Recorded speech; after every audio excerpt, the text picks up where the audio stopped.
The Alternative Dig Talk. Real issues, real talk. Looking for a pair of shoes? Let's Up Stores has a wide range of selection for unisex footwear. We have the best quality of all brands at pocket-friendly prices, and we make deliveries countrywide. Just place your order or reach us on 0772 08 0090. You can also check out at Let's Up Stores on all our social media platforms. Let's Up, craft your own footprints.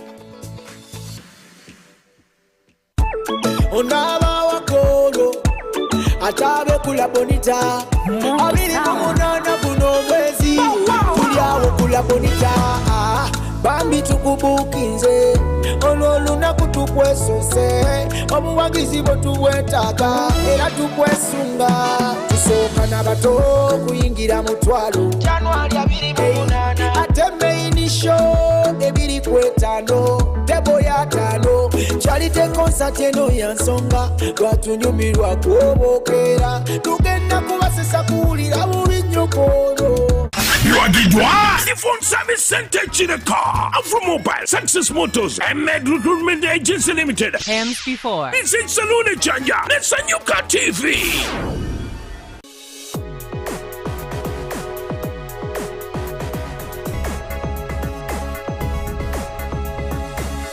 The Alternative Dig Talk.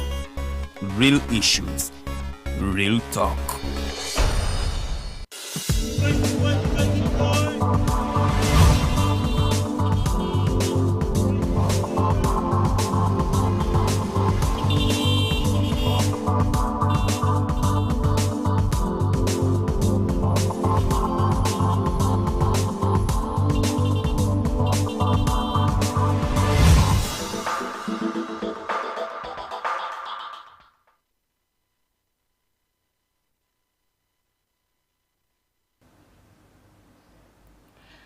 Nyongera okubuuzaako amakya malungi era gyesinzidde okubanga otulaba gwe tulabira mu ggwanga Uganda n'ebitundu by'eggwanga ebyenjawulo wali emitala w'amayanja nkubuuzaako gwe tulabira wonna wesinzidde okubanga otulaba nkwaniriza nnyo program The Mighty Drive nze omumbejja Luwedde Lilian era nga tuli butereevu ku YouTube channel yaffe The Alternative Uganda nga tonabakola kintu kirala kyonna nsaba subscribing onyige n'akadaako nti buli wateekayo video gw'omu ku abo abasooka okubanga baginyumirwa era ate naawe n'otegeera show ki eba egenzeeyo naye nga nkwaniriza nnyo olunaku olwali tugenda kuba twegattibwako omukulu Jjemba Moses mulwanirizi wa ddembe ly'abuntu n'ebirala bingi nnyo byakola byajja okuba nga atunnyonnyola tugenda kuba tutunuulira still ku nsonga ezo zennyini ezikwatagana n'eddembe ly'obuntu n'ebirala ebigga omukkowe eryo soobeerako ate otegeere omukulu ono biki byagenda okutaanya era gwalina ekibuuzo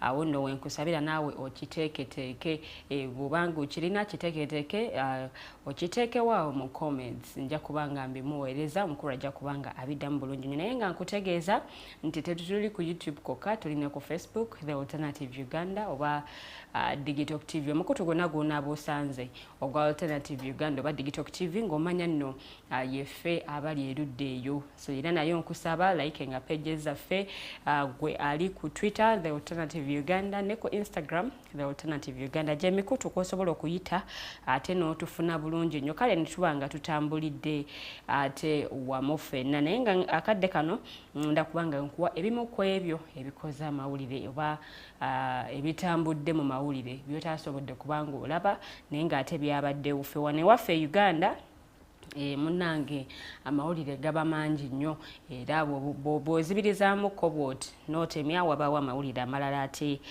galiwo so ngenda kubanga nkuyitirayitamukko ku ebyo then oluvannyuma ndyoke ate negattibweko omugenyi then ne munnange bwe tugenda okukola share n'omukulu Rogers Tulyahabwe tutambule ffenna okutuuka ku ssaawa 4 ez'akalasa mayanzi ku ddakiika zino zennyini kampiteite mu mawulire gaffe ag'olunaku olwaleero era nga ngenda kubanga ntandika n'omulamuzi wa kkooti ya Nakawa Elias Kakoza olunaku olw'eggulo ate yaganye namwandu wa Henry Katanga okubaako ensonga yonna gyayogera ku musango ogwamusomeddwa nga guno gwe gw'okuttabba omwaka guno gwe twakakuba amabega 2023 ng'ennaku z'omwezi 2 omwezi ogwa Musenene oba Novemba era n'amutegeeza nti guno omusango gwa naggomola era nga gulina kubanga guwulirwa kkooti ate enkulu yokka. Kakati omukyalo Nomole yaleeteddwa mu kkooti olunaku olw'eggulo era nga yaleeteddwa mmotoka ya poliisi okuviira ddala mu ddwaliro erya IHK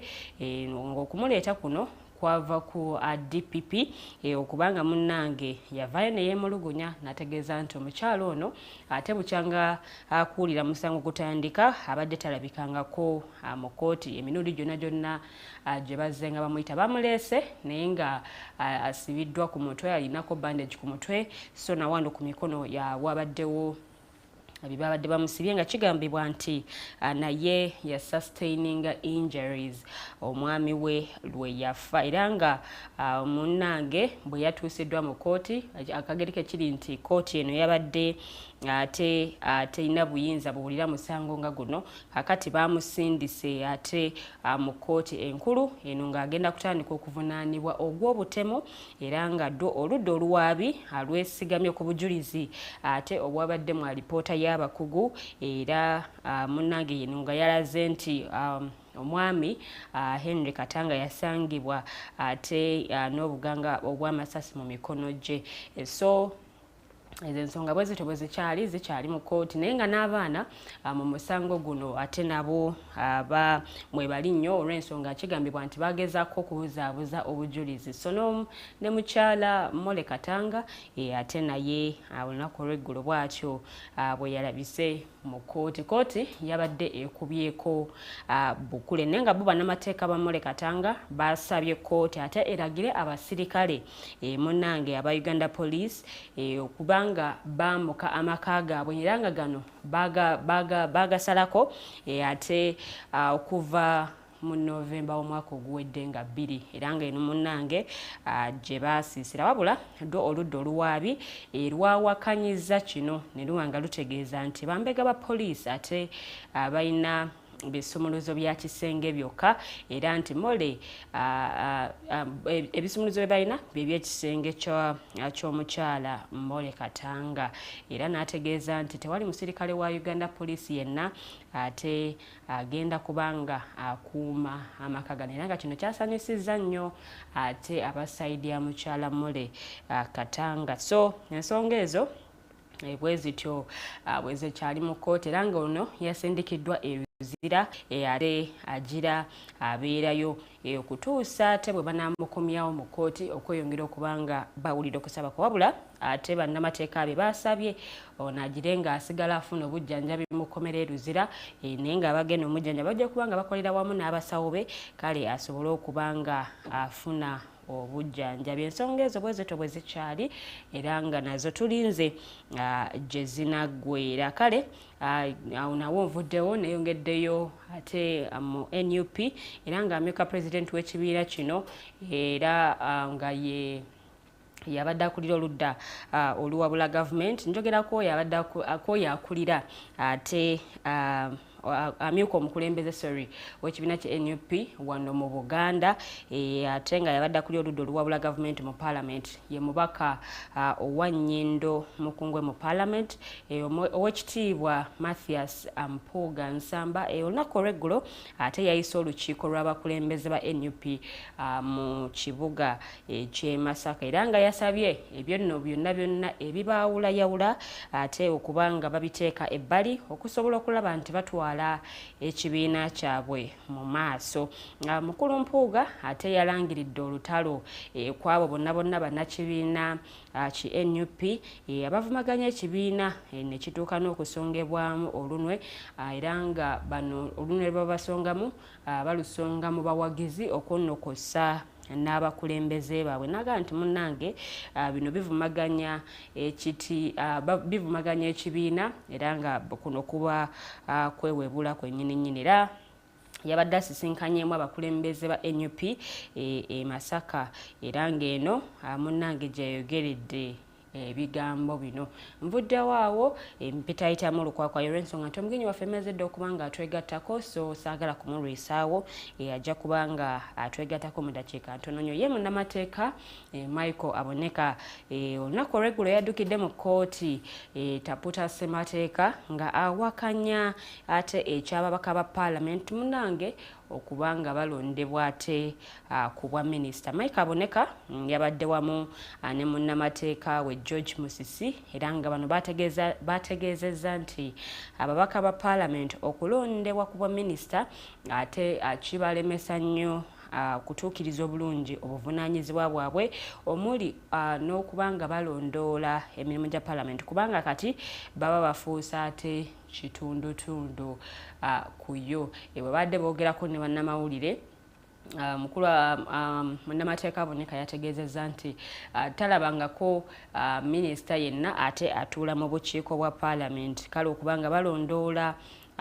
emirimu engeri gye gikolebwamu oba n'obuweereza obutya engeri gye butuukamu ku bantu, so nga bawakanya kino bo bagenze mu kkooti Taputa Ssemateeka ebe nga ate ebaako kyekola ku nsonga eyo. Nvuddewo ngeza ate mu kibiina ekirwanirira eddembe ly'abasajja okunnokusa n'okulwanyisa obutabanguko mu maka ekya Men's Forum Against Domestic Violence in Uganda. Omukulu ate akikulira yavuddeyo olunaku olw'eggulo. Omukulu njogera ku Lauben Muhabuzi yavuddeyo olunaku olw'eggulo wali ku Media Center nate n'ateeka gavumenti ku nninga okubanga ereeta etteeka erikifuula ekyobuwaze buli mwana azaaliddwa okubanga aggyibwako endagaluse nga tannaba kubanga ava mu ddwaliro. N'agamba nti munnange bakooye okukuliza abalala, bakooye okukuza abaana ate abatali baabwe, so ne basaba gavumenti ebeeko etteeka lyereeta nga lino nno lireetera okuba nti bakola endagaluse y'omwana abazaaliddwa nga tannaba kubanga ava mu ddwaliro. Kino nno nti kibeere ekyobuwaze era nga munnange yabyogeredde ku ssengejjero ly'amawulire bagiyita Media Center olunaku olw'eggulo. Kale katulinde ensonga ezo gye zinaggweera bwebanga etteeka lino linaabanga lireetebwa ate okubanga baliteeka mu nkola. Awo nvuddewo kkooti enkulu ate mu Kampala ewozesa emisango gy'abakalintalo olunaku olw'eggulo yejjeereza abantu 3 nga kuno kuliko Nuliat Nansubuga w'emyaka 63 mutabani we Faizo Bukenya okunnokosa ne Jali Nabukenya ate ku misango egy'obutujju gye baali balangibwa okwenyigiramu wakati w'omwaka gwa 2014 ate ne 2021 era nga omulamuzi wa kkooti enkulu Susan Okalani yategeezezza nga bwe watali bujulizi ate buluma bantu bano. Abo nvuddewo era ntinyettinye ne neeyongerayo muggulire eddala bannakyewa okuva mu bibiina ebyenjawulo bano nno nga be balwanirira eddembe ly'obuntu bavumiridde nnyo ebitongole ebikuuma ddembe omuli poliisi n'amagye okuba nti balaga nnyo kyekubira eri abooludda oluvuganya gavumenti naddala nga bwe babeera nga bakuba enkuŋŋaana kyokka ate ez'abanna NRM ezo nno ne bataziyimiriza. Bino ababyogeredde mu Kampala bwe babadde bakubaganya ebirowoozo kwa lipoota eyafulumizibwa gye buvuddeko ng'eraga nga poliisi ate nga y'emu ku bitongole ebyalidde empanga bwe kituuka mu kutyoboola eddembe ly'obuntu.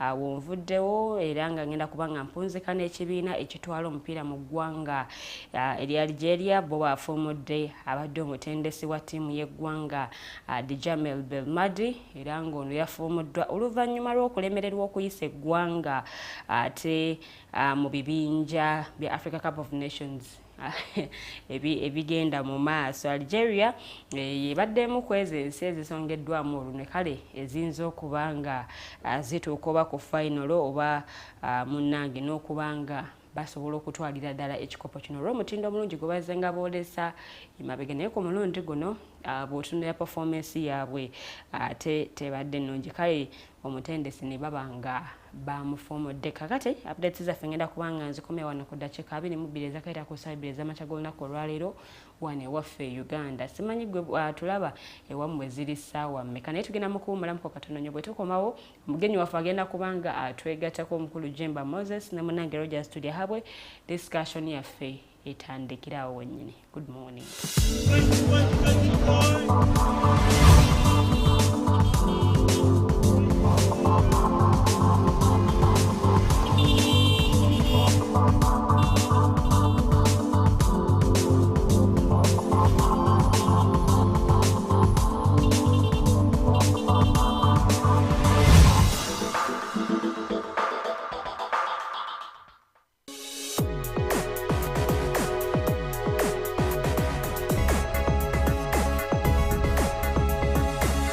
The Alternative Dig Talk.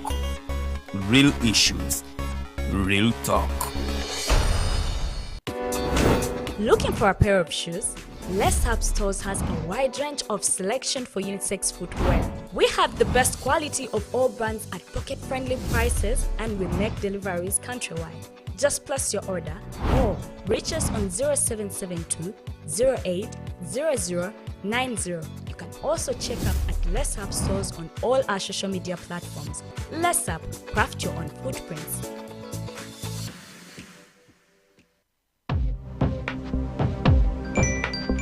Go to the church, though. Tawali man, what's up? Man, can you imagine people just dump everywhere? Someone drinks water and throws the bottle wherever. Come on, Rogers. What else do you expect people to do with an empty bottle? Simanya now, did you know that plastics take at least 450 years to decompose? What? That's a long time. Exactly. Because plastics are made out of a lightweight and flexible material that doesn't decompose easily.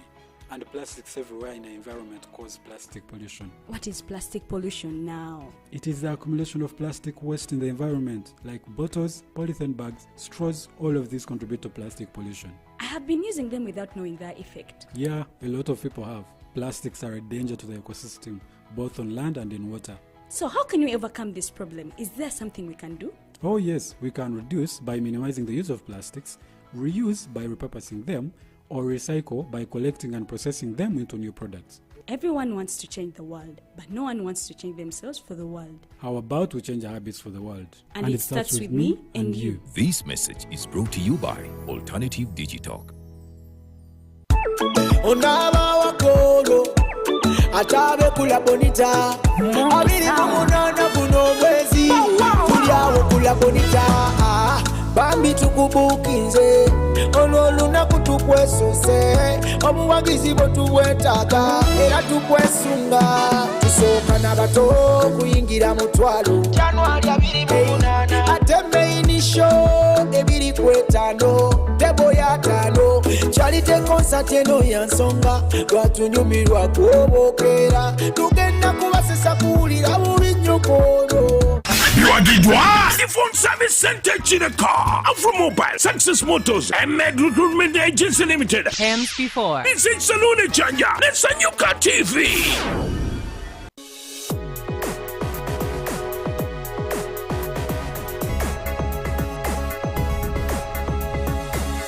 The Alternative Dig Talk. Real issues, real talk.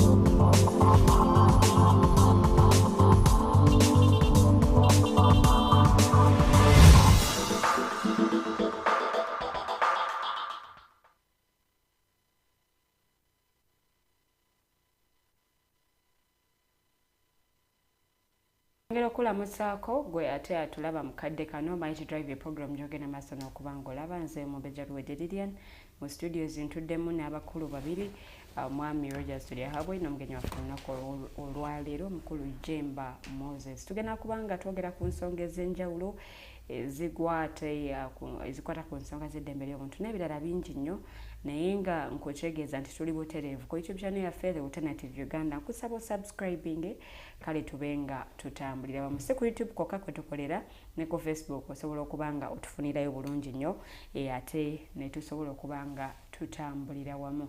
Kansooke ntwala omukisa guno okwaniriza munnange bwe tugenda okutambuza program ate lamuse kuba tulaba then discussion tugitandikira awo. Thank you so much, Lilian. Good morning, ladies and gentlemen. My name is Tulyahabwe, and today it's also a singular privilege to be here discussing about issues that affect us in the community. And today we have a citizen who is going to be talking about a lot of issues, but also coming from a sector that is usually underrepresented. We want to hear their perspective on many of those things. A lot of times they are dismissed, a lot of times they are thought as rowdy sort of crowd, and they are very rarely given attention. So today we want to understand what is it that they usually would like to put across, and how can the rest of the community, including us ourselves, can help them, support them to make sure that their causes also are sort of considered. So it's a privilege. Again, I'm going to invite him to introduce himself. We'll be doing both English and Luganda, so please follow us. Good morning, sir. Good morning, my brother. You're welcome to the show. Thank you. You can introduce yourself. Thank you very much. My name is Jjemba Moses, and I'm glad to be hosted here. Yes. This is my second time, and therefore I'm extra glad. Oh, wow. Yeah. That's amazing. Yeah. Tell us more about you and what you do, because tulina abalabi baffe abamu abaaliko the last time ng'ate ne ku mulundi guno bakomyewo, but waliwo abo abakulaba omulundi ogusookera ddala. Okusookera ddala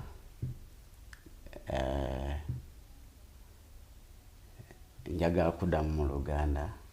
Nze Jjemba Moses ly'erinnya lyange.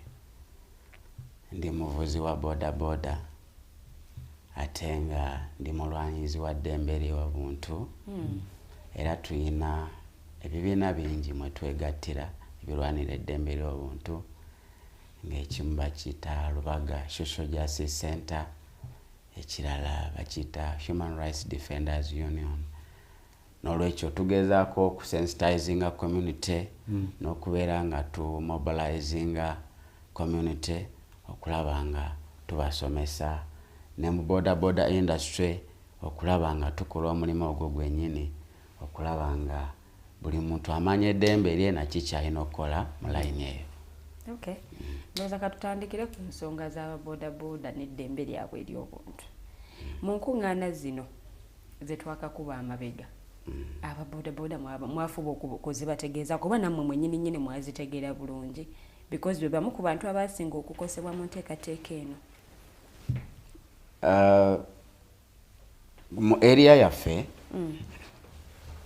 tewaaliwo kikolebwa kimala, kubanga nti gavumenti yatusuula muguluka n'ate eyagala nnyo okutukozesa, kubanga nali ndi awo ku stage wenkolera nendaba nga emotoka eyitawo egamba nti bagambye nti tewali muntu gwe baagala kuyimirira kuliraana kkubo, era gwe banaakwata chairman wa stage ajja kutwalibwa mu kkomera, ne piki ey'oyo gwe bakutte bagitwale ate naye kennyini bamukwate bamugalire.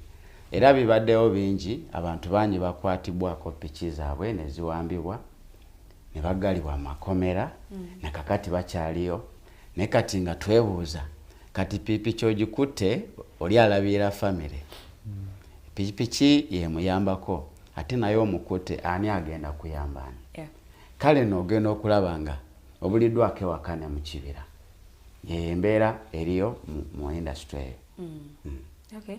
So mwe zino enkuŋŋaana mwazitegeerako mwe ng'abalwanirizi b'eddembe ly'obuntu, like mwategeera kyezikwa information omuntu wa bulijjo gyetaaga okumanya? Tebaatuwa budde bumala kutuwa information okusobola okutegeeza bannaffe. Era nze sizimanyi munnyo, kyamakulu nnyo kiri awo, kujjako okuwulira mpulira non-allied movement meetings naye bibaddewo abantu bangi bajiddwa ku mirimu gyabwe mu bifo bibadde wakolera. Traffic jam alinga traffic jam ate traffic jam bwaba mungi ffe tetukola kasaayitirira mwaba boda ate nga mwe musinga okuwaganya nga muyita muno mu nkubo muno tetukola kuba kati njagala okuwa ekyokulabirako nti ogenda kujja ng'olina gy'oyagala ogenda katugeze Makindye wali ojja kutunulira emmotoka zonna nga zisimbye jjukira bazisibye emmotoka zonna zisimbye abatambuza ebigere n'abatudde ku piki nabo tebatambula kati nga weebuuza kati ninye boda ngenderedde kusevinga budde nsobola okutuuka gye ndaga ogenda okulaba nga tekirinaamu makulu ng'osalawo okutambula. So eddembe ly'abavuzi ba boda boda mukoze biki ebyo bye mukoze okulaba nga mulirwanirira because abantu bano bantu naye ate n'ebimu tebabimanyi tebamanyi nti no ddembe lyange okola bwenti bwenti oba okweyagalira mu mulimu gwange nga ngokola. Mu boda boda kyendaba mulimu obutamanya bungi. Bannaffe abasinga obungi bo baagala okubeera nga be batambulira mu mbeera ey'okubeera nga oba nkyogere okubeera nga omuntu tamanyi ate nga tayagala kumanya.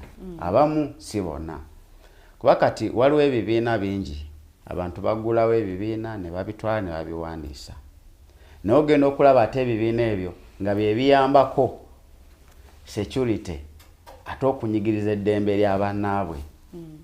Okugeza nali last week nali nva Kawempe ntuuka wali ebwayise kati bwe ntuuka ebwayise moloka nga bazisibye ba foreign dignitaries nga bakola ki nga bayitawo kati waliwo ababoda babawo obutishaati babawo obutaawo ndaba bakuba bannaabwe ate emigo ababoda bennyini kati nze nenva ku piki yange nengenda nembabuuza abaye kiki ne baŋŋamba nti omanyi ababoda bw'otabakuba migo tebakola ki naye nga bali backed by the security operatives kati bo tebafaayo oba kyakola kibi oba ki n'omubuuza gwe tulaba nga kyokola kikyamu n'okubanga nti ali backed by security tewali ayinza nakumukwata ku mukono. Era bo bennyini bakwata piki z'abannaabwe ne bazitwala ne baziwamba ne baziteeka mu ofiisi zaabwe.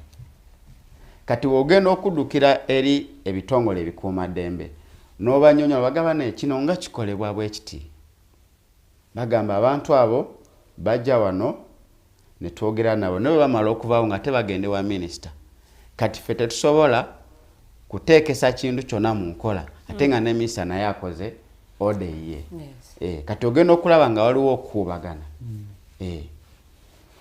So all of this, please don't mind always speaking in Uganda. So all of these things as they happen, Muina Association is like border drivers. At all of these times, at that scenario you were talking about, one of your own border borders, do you have associations of border borders that sort of look through some issues such as those? No. Temuina border associations weziri neziri ku byanfuna ensonga ezibanyigiriza bo tezibakwata ziri ku byanfuna kati oli kasitagunjawo ka group akake ng'agenda ng'asinkana abakulu ffe twagala okuhandolinga kino ffe twagala okuhandolinga kino.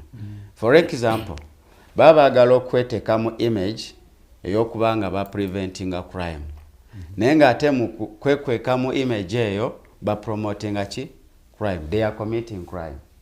Kati nga scenario gye nkunyonyodde nti osanga bakuba bannaabwe osanga bawamba piki z'abanaabwe nga bazitwala mu kuzitwala ogenda okugijjayo ate bakuggyako sente. That's what is happening. That's very true. So these associations mwe tezibayambye bwe kituuka ku kunyigirizibwa oluusi okubatuukako? Not at all. Kati muteekawo zaaki? Gwe tolina association yonna gy'ogwamu ey'aba boda boda? Nze nina association gye nkulemberanga nze. Yagunjibwawo lwaki? Era kyali kigenda ffe yaffe weebale nnyo. Ffe yaffe twagigunjawo okwagala okulwanira eddembe ly'aba boda boda. naye kati osanga bannaffe nga bo bawagira side emu ebyobufuzi mumwe ababoda okay. Katugeze bawagira NRM kati bo bwe bagenda nga basinkana abakulu okyaba kati basinkana abakulu bagenda mba minister bagenda mba security operatives nga basinkana nga babeera nabo meetings nga bajja ku ground nga bakola ate ebintu ebikontana n'amateeka agafaga association ffe tubagamba no oba otaddewo association ate towaliriza muntu muno kuyingira mu association yo baagala buli muntu abeere mu association ekitali kituufu naye nga ffe tugezaako okukola kye tulina okukola ekituufu nti nga tugezaako okubalaga kino twandibadde tukola bwetu kino twandibadde tukola naye tebakitegeera. So mwe association yammwe yateekebwawo kulwanirira ddembe ly'abantu mu boda industry. Lwaki muteekamu ebyobufuzi nga mulwanira eddembe ly'ababoda? Anti nkugambye nti associations ezimu zigunjibwawo kubeera nga baagala kufunamu. Because abamu bwe bakizuula nti obukulembeze obuliko bano bawagira either oba bali ku ludda lwa opposition oba bali ku ludda lwa government abamu mubagaana okuyingira mu associations zammwe. Ekyo si kituufu kubanga ffe ekitugatta mulimu. Era mpuliddeko ababoda bamwe abazzenga banvuga ngeze zimu ku nsonga za omubuuzo olina association yonna gy'ogwamu agamu n'ebyobufuzi byannemesaayo buli bw'otuukayo ensonga ze bafronti nga za byabufuzi teziri ku mbeera zitunyigiriza. Ekyo kibaawo nga osobola okugenda mu association n'osanga nga issues ze bakuwa ate ziri contrary ne ku ndowoozayo.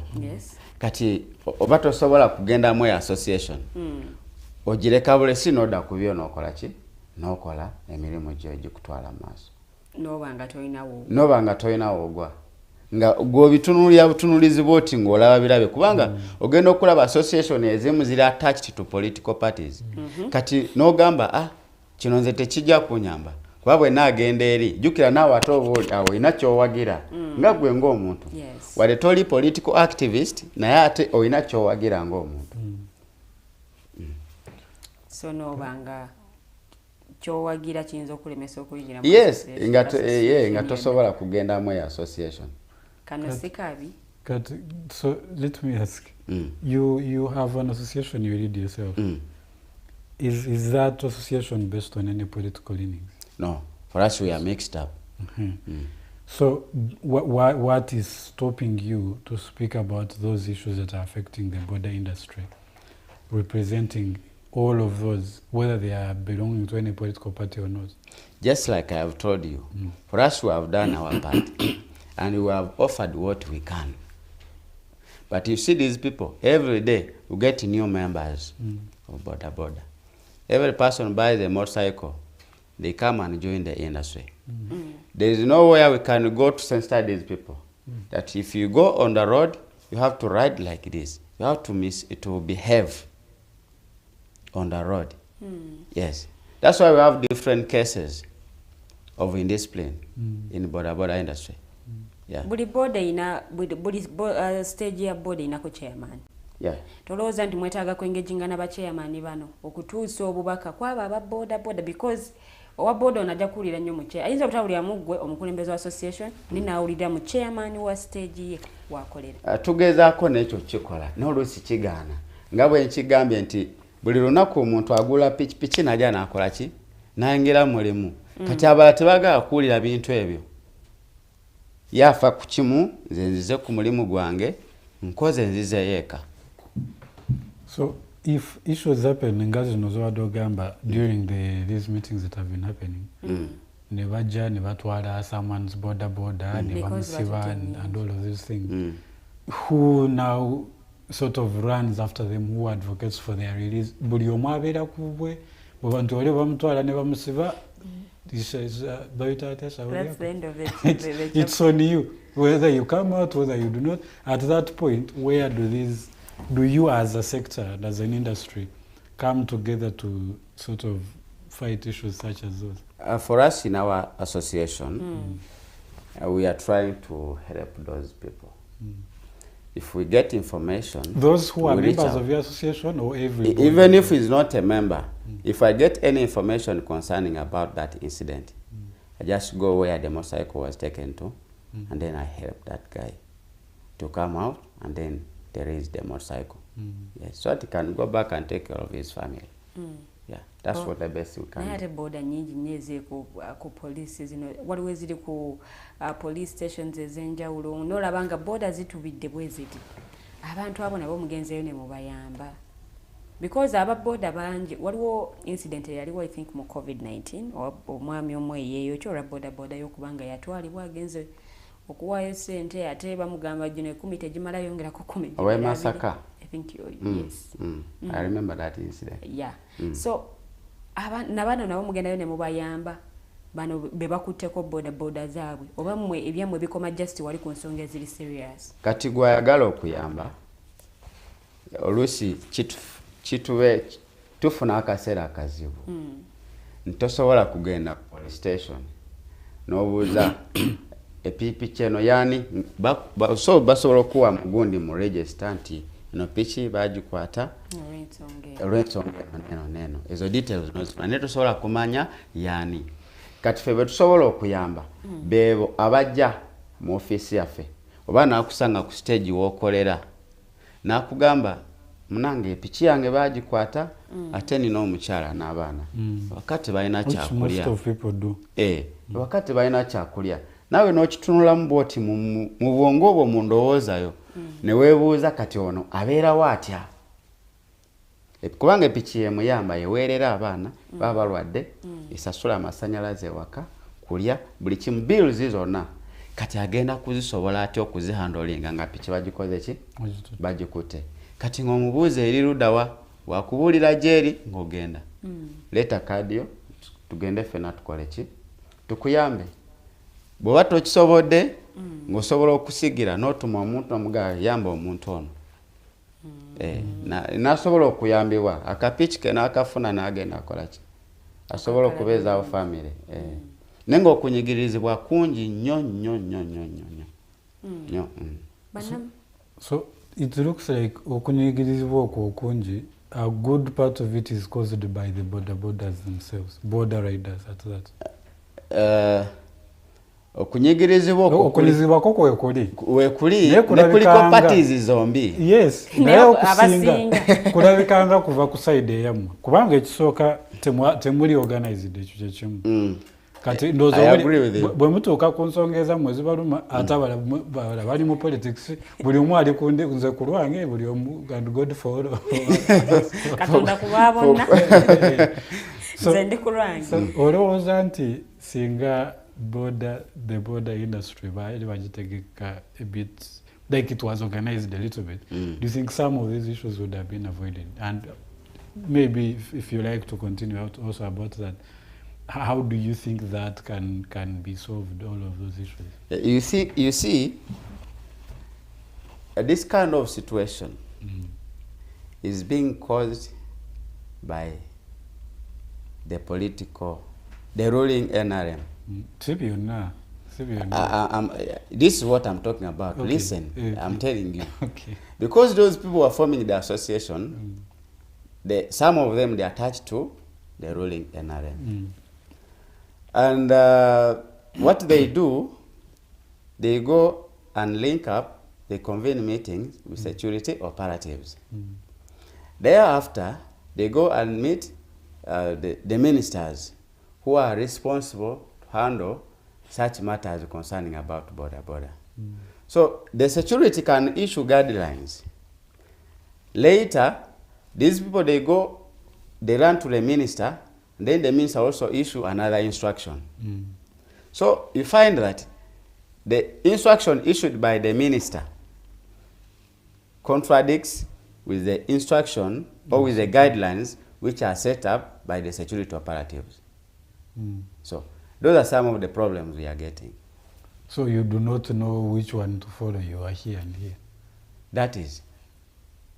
Wow. Mm. So if in the event that happens, again, that question still goes back to organization of the border industry itself.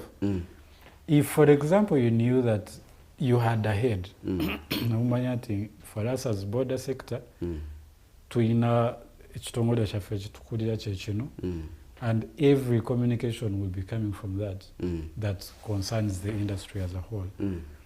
So do you think then chibayamba konti this in body ever representing yesobola okuharmonizing between those contradictions between a directive that is from security and another one from the minister, like having 3 contradictory directives? Do you think that would have been easier if you were organized enough to have a body that represents you in those places?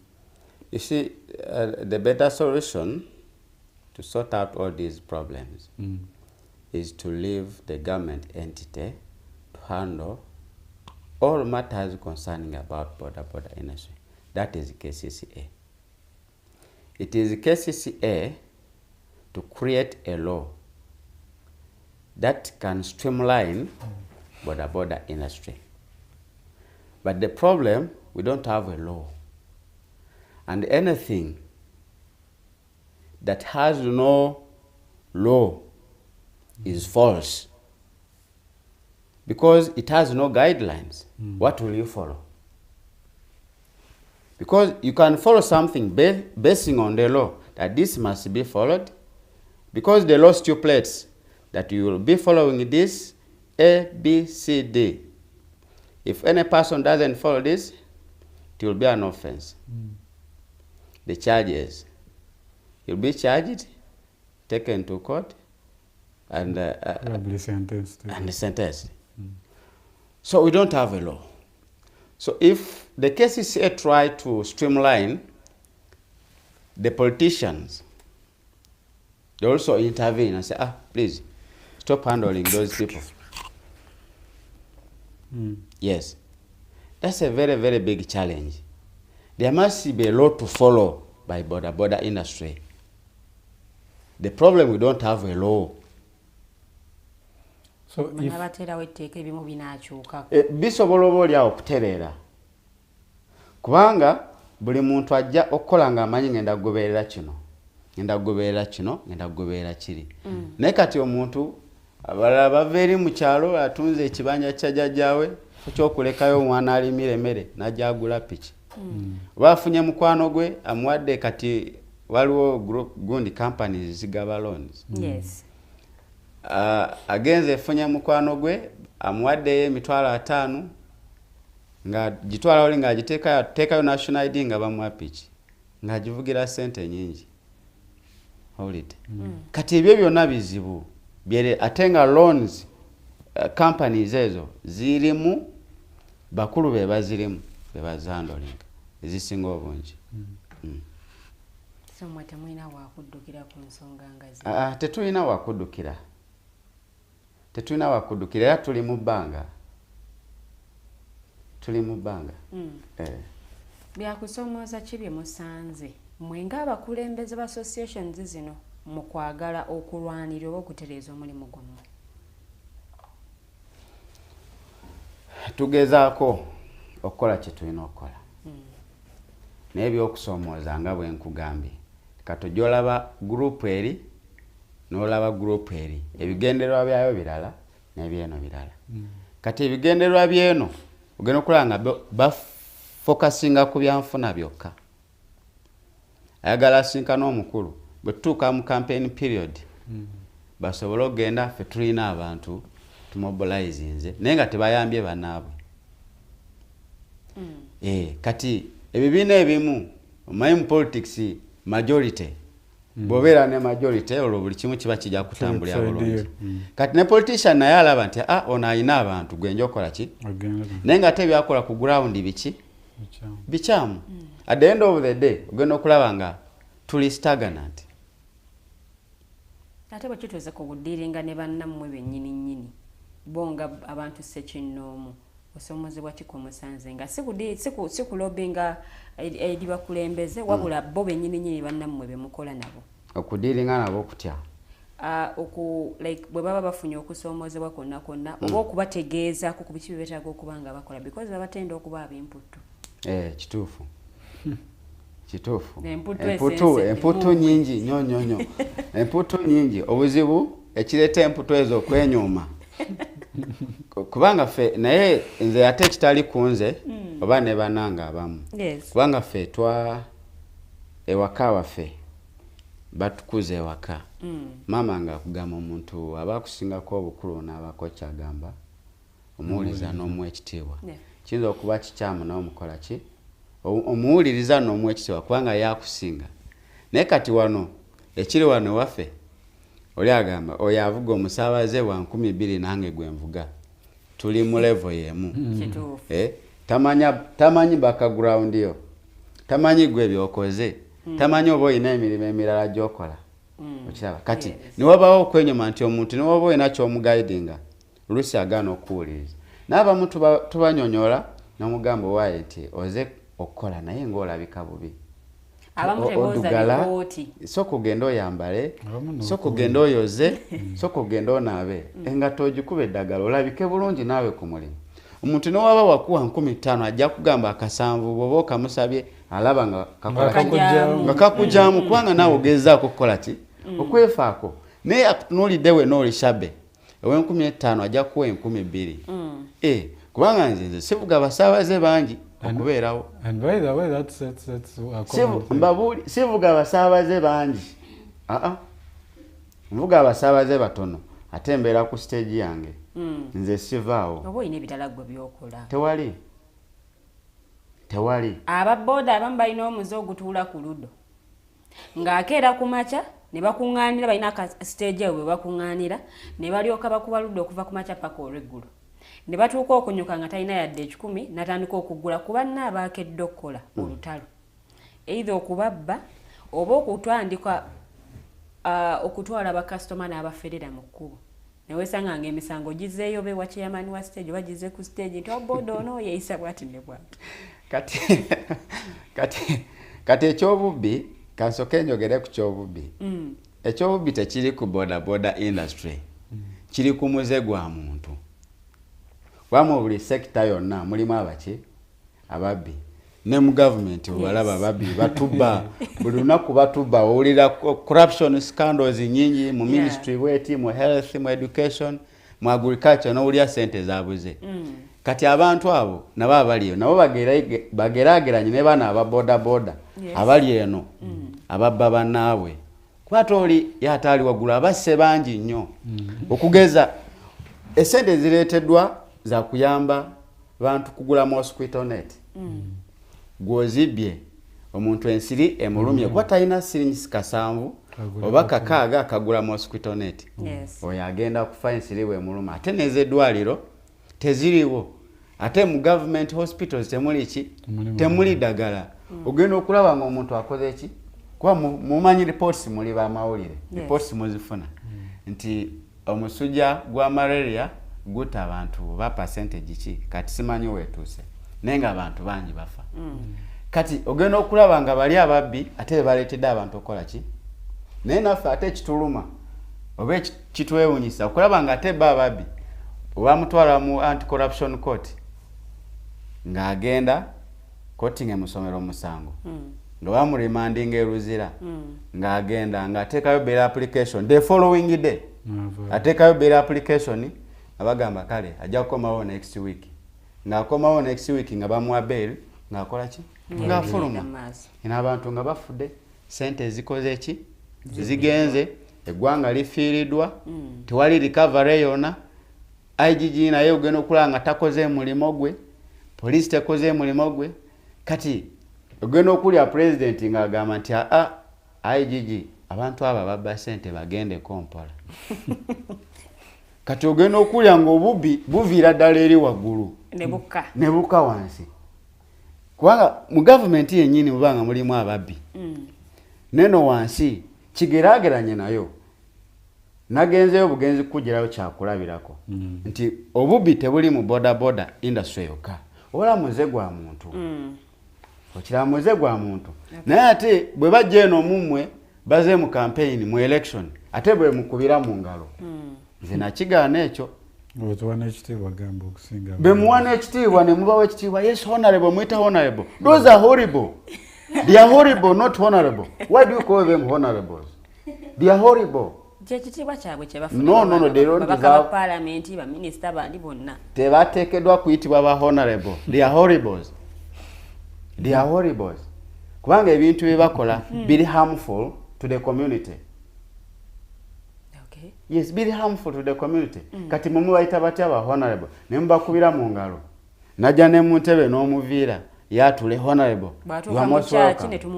Ne mumuwa front seat n'atuula maaso. Kubanga awaayo ekiweebwayo kinene. Nawe awaayo kyabye. Ate sente zabba zammwe. Esente zabba zammwe. Zina kuyamba mmwe. Kati bwazibba ate nga azireeta eno. Nga zibakomezaawo. Namumukubira mu ngalo. Kati kino ekyawano mu boda. Nti tulina obuvunaanyizibwa. Ebintu bibiri byanjawulo. Okay. Waliwo okuba obuvunaanyizibwa, waliwo okubeera nga olina obuvunaanyizibwa. Owobuvunaanyizibwa y'oyo atuukiriza obuvunaanyizibwa bwe. Nti bwe kituuka okwambala helmet tagamba enjo kyasimanye ekola etya. Alowooza ne ku famire, n'alowooza mukyala we, omwana, bwenfuna akabenje. Abaana balina okugenda ku ssomero, balina okwambala, balina okulya obulungi. Kati bw'otuuka awo, omuntu nga talina si wa buvunaanyizibwa tasobola kulowooza ku bintu ebyo wadde abirina. Kuba osobola okubeera n'abaana n'obeera n'omukyala naye nga toli wa buvunaanyizibwa. Yoyo atafaayo. Olaba abakyala abasajja bazaala abaana mu bakyala olaba tebabafaako. Omwana najja n'akaabira, omukyala n'akaaba, omwana mulwadde yeetaga ddwaliro, yeetaga ssente ngende mu ddwaliro nga tafaayo. Yeesulayo gwanagamba. N'okubanga bambi ebiseera ebisinga obungi omukyala yasinga okubeera n'omwana. Kuba ye n'agenda ne bamubanja n'afuna obuntu bwe n'ateekateeka n'anoonya ssente n'asasula. Naye nze obuvunaanyizibwa bwange mbukola ki? Mbutuukiriza. Abaana bange n'okulaba nga basoma bulungi ate nga bali mu ssomero eddungi okusinziira ku economic status yange. Nga ate abaana abo bambala bulungi ate nga balya bulungi ate nga mbacekinga buli kaseera. Abaana bange mbafaako, famire yange njikola ki? Nyifaako. N'olwekyo omuntu okuba ow'obuvunaanyizibwa kyekyo. Kati bano abatali babuvunaanyizibwa naye nga ate obuvunaanyizibwa oba oli abo babulina. Bw'osanga ku ludo kati gwe wavudde wakanga ogenda kukola n'odda ku ludo ogenda kufuna ssente ddi. Nga ne Katonda yatugamba nti nja kubagabirira nga mpisa ku ebyo mutaddeko emikono gyammwe. Kati Katonda agenda kugabirira ng'ayisiza ku ki? Ku ludo. Oba ku betting. Olaba nze mpulya kinkwasa ennaku. Basimba picha ne basimba. Nepita ku bibanda, babita ebibanda bya betting. N'olaba pitching mpitirivu obungi. Zipaki nawe ebiseera ebisinga. Abo baziteeka mu parking. Najja nga atambuza we. Abasinga ffe tusinga okulabika ennyo olwaki. Nti fe akapiki k'ogenda n'okateeka wali. Kajaawo. Wajaawo bupiki 10. Ate moloka egendawo emu oba bbiri. Okyakati ateeka mu parking eri najja. Last week navuga omuntu ne mujja wali kwa Arua Park. Ne mutwala ekawanda. Yali saawa ng'emu n'ekitundu, saawa za kunyuka. Kati nangamba muganda wange nfunye problem tisende zimpeddeko zonna. Ate nga mbadde ne mugamba ki? Nangamba sente ekyuma kinkubye $1.5 million. Kati ngenda wa mukama wange. Nemubuuza ogenda wa mukama wo kukola ki? Kumugamba akuwe sente nga atobadde nazo. Nangamba ntaddeyo sente ezo mbadde ngenda kufuna nesikola ki? Nesifuna. Kati nze ne bwe mbeera n'emitwalo gyange 5. Wakiri nyongerako emitwalo 2. Nengula ensawo za sementi 2 nenziteekawa. Wali wakanga zigenda kukola. Ekintu ekinayamba ki? Famire. Ne bwe mbeera n'emitwalo 2 ngenda nenzigulamu wali ekyenyanja. Nekitwale waka nekirya n'abaana bange ne bawutaka supu ne balya bulungi. Kuba okulya obulungi bwe bulamu. Ate nteeka okulaba nga mbakolera diet, balance diet. Bakyusiza ku mmere kino ne nga mama waabwe baana balina okulya bwe bati, baana balina okulya bwe bati. Kati abalala tebakifaako. Osanga oli ayimiridde ku sigiri Aparkinze piki nabe moroka ntero bala. Ali ku kasito kanyama. Olwolumu olyako obulungi naye katusooke tuwumulemu katono nnyo wetukomawo mighty drive egenda kubanga egenda mu maaso. Waliwo ensonga ezinyigiriza ababodaboda waliwo bano ababodaboda abazijjayo ku looni oluusi abamu ne babeera nga mu terms and conditions baali balina okutuukiriza tebaali bannyonnyola bulungi ne beesanga piki zaabwe ziwambiddwa naye ate kiki ekyetaaga okuba nga kikolebwa okulongoosa omulimu guno bingi nnyo ebigoogeddwako bitali birungi oba abamu bye beenyigiramu kiki ekyetaaga okuba nga kikolebwa okulongoosa omulimu gwabwe omukulu gwe tulina mukulembeze aba ayina association gyakulembera ate etwala ababodaboda so tugenda kuba tumulamuko katonyo bwe tukomawo mighty drive egenda mu maaso.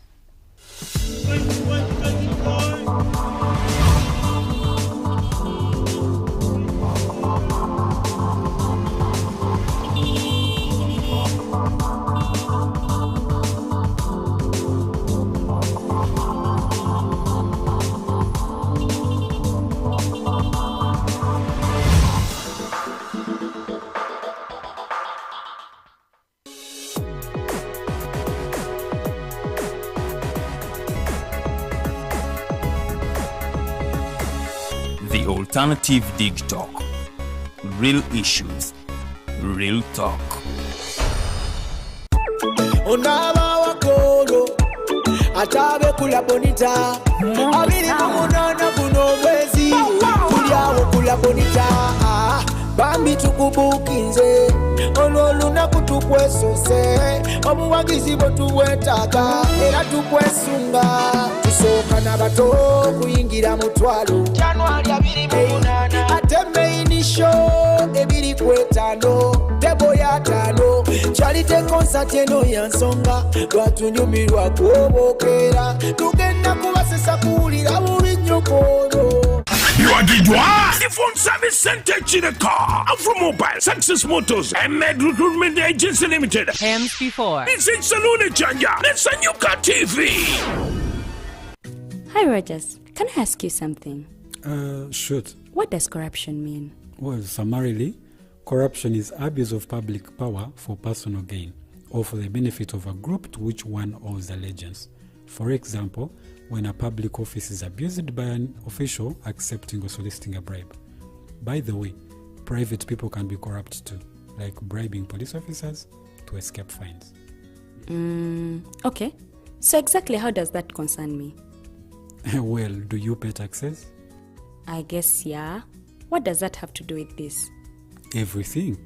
Because those taxes you pay are supposed to facilitate services you use, like water, electricity, roads construction, medicines in hospitals, name it. Okay, that is much bigger than I thought. But it can be stopped, right? Well, yes it can, although it may not be as easy as it sounds. And here is the reason why. Corruption roots are grounded in our country's social, political, economic, bureaucratic traditions and policies. So, what has kept it going this long? I mean, why don't we stop it? Well, the main reason why it has been here for so long is because institutions are weak, either as a result of poorly defined ethical standards of public service, weak administrative and financial systems, or ineffective watchdog agencies. What can we do to stop it? At a national level, we must focus on strengthening the independence and effectiveness of public institutions that fight corruption. At a personal level, we must commit to never giving a bribe. I promise I'll never give a bribe. Well, that's a great decision you have made. Me and you now have to spread this message to all our friends. If we all do our part, corruption will be no more.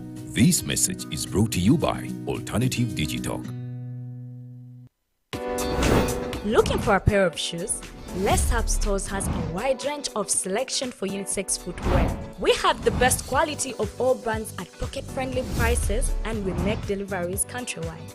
Just place your order or reach us on 0772 08 0090. You can also check up at Les Hub Stores on all our social media platforms. Les Hub, craft your own footprints.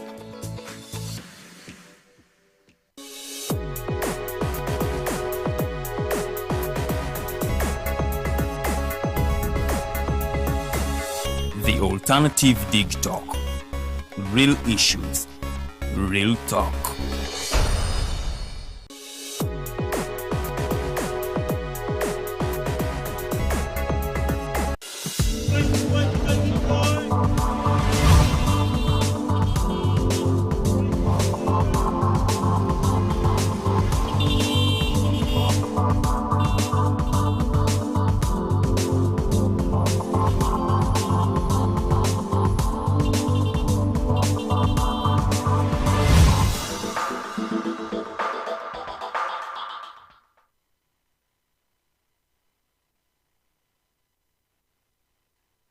Mighty Drive, your program jogging a master no kubango laba nze mumbeja Luwedde Lilian and today ne munange Tulyahabwe studios wetutambula okutoka ku ssaawa nnyezi machago olunaku olwaleero naye ng'ate omugenyi waffe omukulu Jjemba Moses naye mu studios mwali nnyo era nga tugenda mu maaso n'okuba nga tutanya ku nsonga ez'enjawulo omulimu guno ogwa boda because yatugambye muvuzi wa boda wabula mukulembeze alina association gy'akulembera ate era ng'eno ekwata ku nsonga z'ababoda kulwanirira eddembe lyabwe n'ebirala ebigwa mu kkoweero naye bingi nnyo ebibanyigiriza mu mulimu gwabwe obaolyawo byetaaga okuba nga bitereezebwa naye we tugenda okuba nga tuva ate tukoneko ku nsonga z'ebyobufuzi yabiraba atya wano ewaffe e Uganda embeera etambula etya kyetaaga okuba nga kikolebwa abali ku ludda oluwabula gavumenti bakyali ku mulamwa oba n'ebirala ebigwa mu kkoweero so gwe alina ky'obuuza teekayo butereevu endowoozayo nja kubanga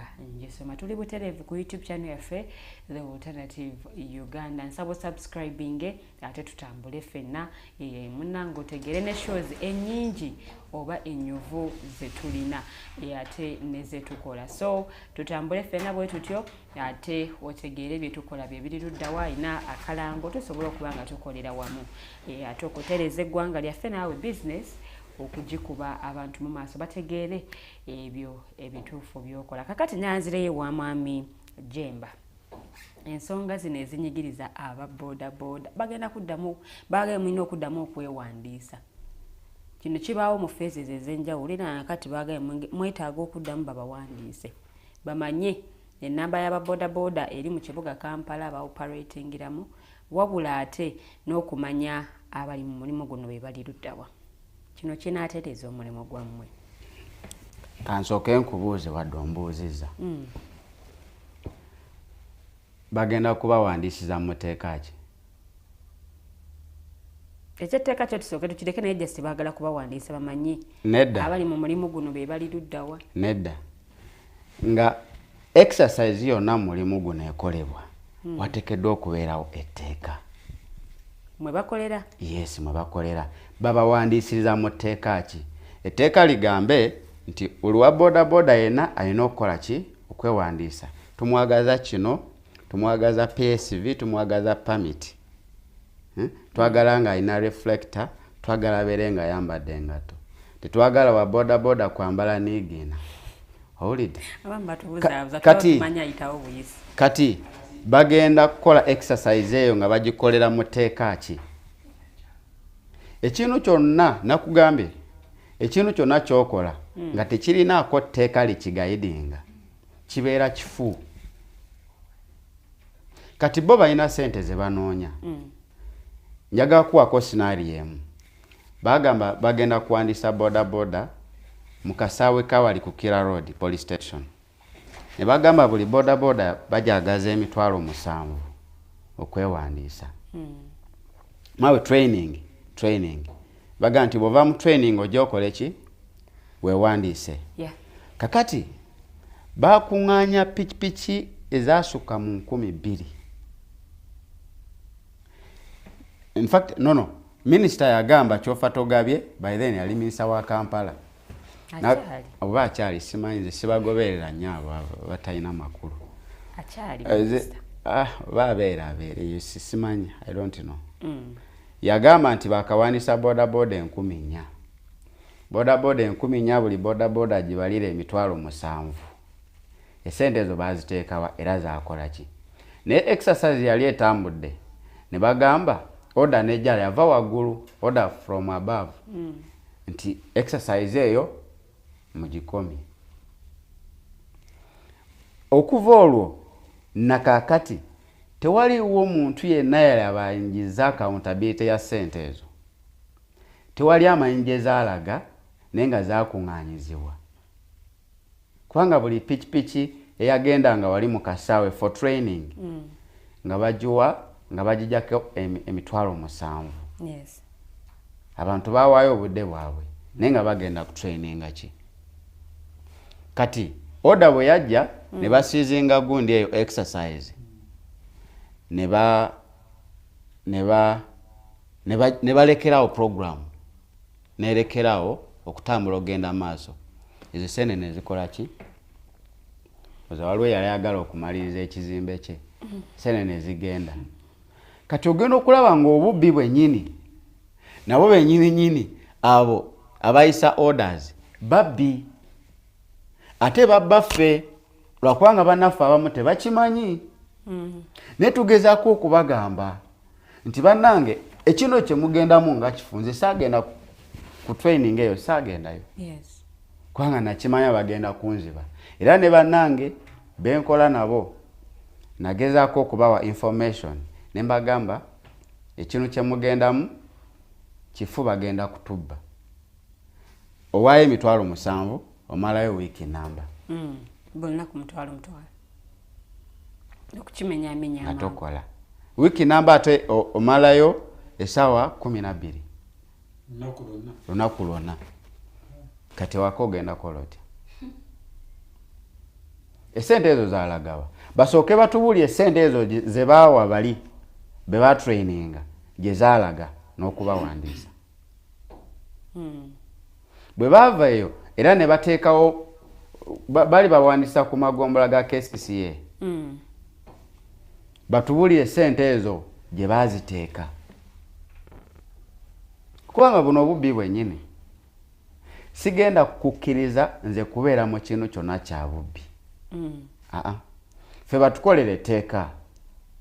Banatukolera etteeka nja kukigendamu. Yes.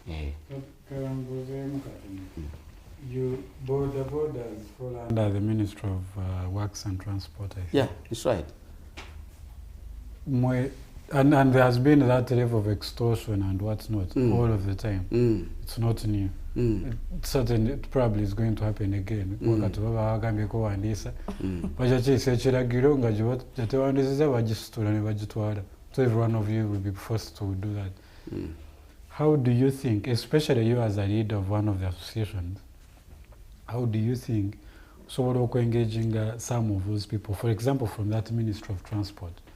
Nemubagamba fenga bantu ba border riders, the border industry here in Uganda, which is by also sustaining a lot of families.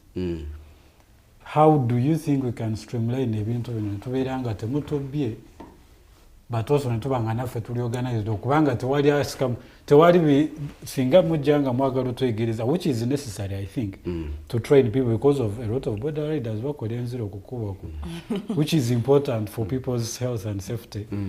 Naye nekibeera nga kikolebwa mu ngeri nti nze sinjigirizibwa naye naaba ofuna otegeera kyokola nga regulate. Olowooza kisoboka kitekukolebwa ekintu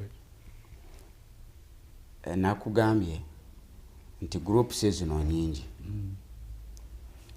Abakulu bali baminisita baagala nnyo okuwuliriza abo abantu abali attached to their political parties.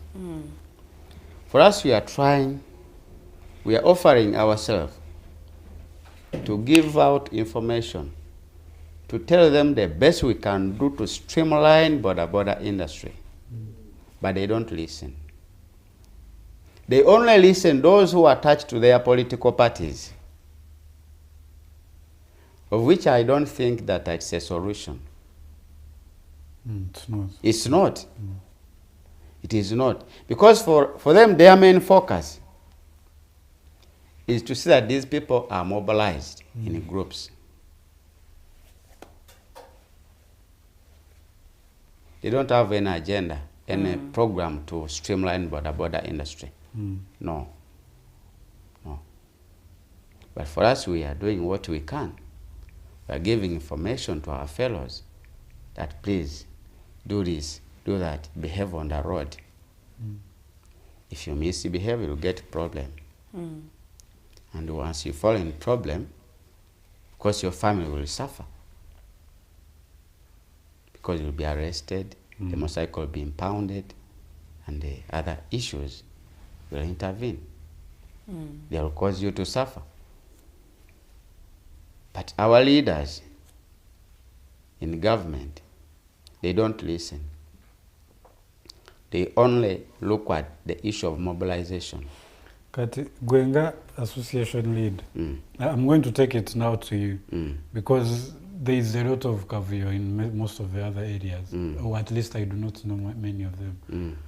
Kati Gwenga Association leader, have you one day decided to walk to the Ministry of Works and said this and 1, 2, 3, 4, 5, 6 things we have to and then that ministry said, we are not going to work with you because probably we don't belong to the same political leaning. Tebakugamba bwe batyo. Goteka no tambula no gena no tekayo views zo, no tekayo proposal. Noga twane bade tukola bwe tuti okulaba ngo mulimu gukola ki? Gutambula guterera bulungi. Kati byogenze okwogera okuteekayo tebabiteekesa mu nkola. Ogenda okulya bonga bakoze ebirala. Nakugambye nti bano tebali kukyakutereeza mulimu.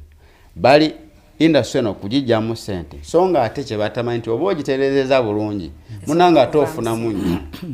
Bangoma nti ono asasula kino, ono asasula omusolo. Ne katunuulira. Ani gw'ogenda okugamba asasula omusolo kati? Buli muntu ajakera ku makyana jana avuga. N'omubi naye n'avuga. Buli kimu kyonna. Yeah, there's some time when I heard there was is it an academy, I think, something like that. Where? Baba had a safe border. Me, I thought it was for the whole border like. Riders. Yeah, I don't know if it was just for safe border. Gabagamba oyina kugenda manya ne bakukebera obo inange ndwadde.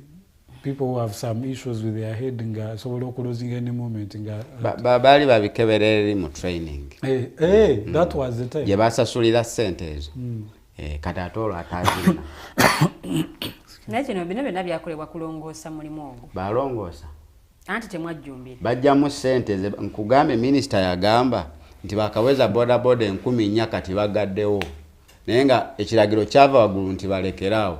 Olwokubanga ssente ze baali bajjeemu zaali zo ekigendererwa kyabwe nga kimaze okugwa. Njagala ombalire boda buli pikipiki nga gisasula $7,000. Pikipiki 10,000 buli piki $7,000. Seremeka. $2,800 zaalagawa. But you see, the issue now, it's true that that money could be swindled. But if to see that all of these things are put in there, if they are working on your issues, maybe you wouldn't even mind where the money goes. But how do we make the sector better? Nawandika proposal mu 2018.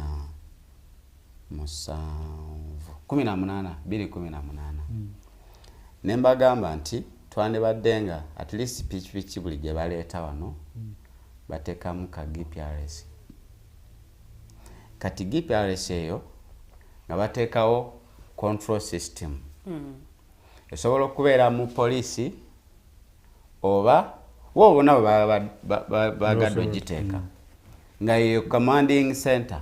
Kati commanding center eyo nga abatula ku kamera bamontalinga epiki ezo tewali kwebaka.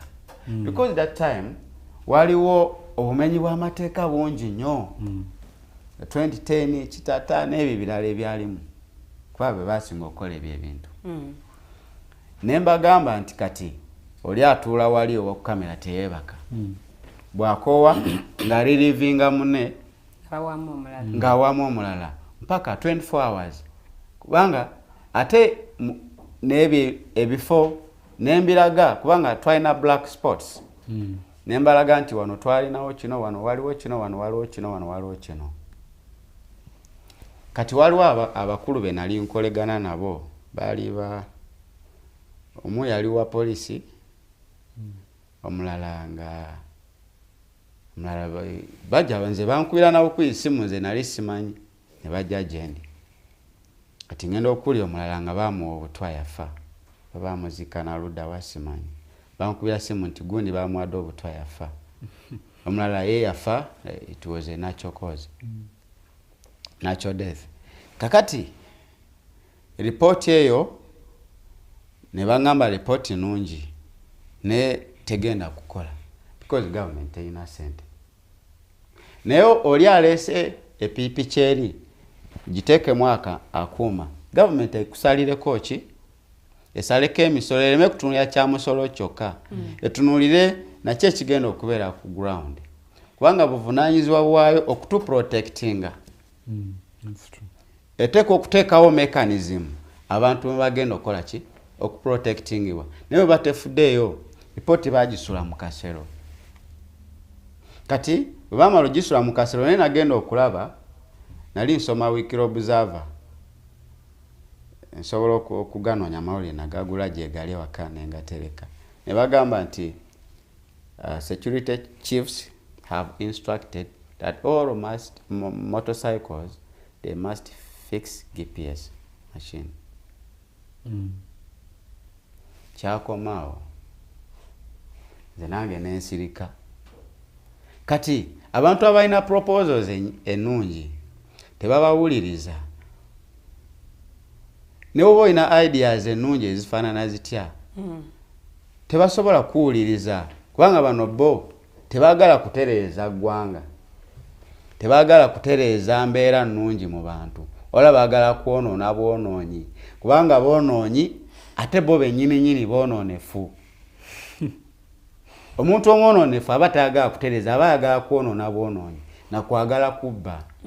Kyovola ebizibu bye tulina wano olaba amakubo galimu ebinnya oŋŋambyeko omumbejja nti bali basimbye ebitooke kati lwaki tubeera n'ebinnya mu gundi mu makubo so nga bano abajja okusaba contract ne bazibawa ate bano babalyako ssente oli okurecommendinga nti bano mutuufu bamuwe contract alina experience bweti ono akurecommendinza akutereddeko omukono akujjako ssente abeera mu gavumenti bakuwadde emitwalo 10 sente ze ziri mu budget ze zigenda okukola ekkubo mpa kyakulabirako nze ompaako mmeka njagalako emitwalo 4 kale emitwalo 6 isigalo naye nosasula abakozi ogula materials ogenda okulaba oluguudo ng'akoze substandard kati oluguudo luba substandard esente ziringa ze baayisa ze baateeka mu budget singa zaakola zonna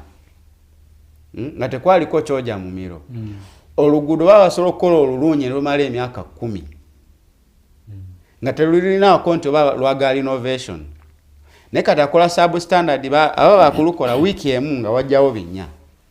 Nali nvuga omusaabazi omunangane oba abasajja bano bebagera ekiro nga twebase nga baleeta ensuululu n'enkumbi nga basimamu ku makubo ebinnya ate bagere ate badde basabe sente endala bateekeyo supplementary bateekeyo requisition era tubawe sente mugamba munaye ye gavumenti yammwe kati omuntu akola obulungi tebamwagala omuntu akola obulungi gwe baba kwagala oveewo era gobeera ne proposals ennungi noziteeka you are wasting your time owandika reports ennungi you are wasting your time I'm telling you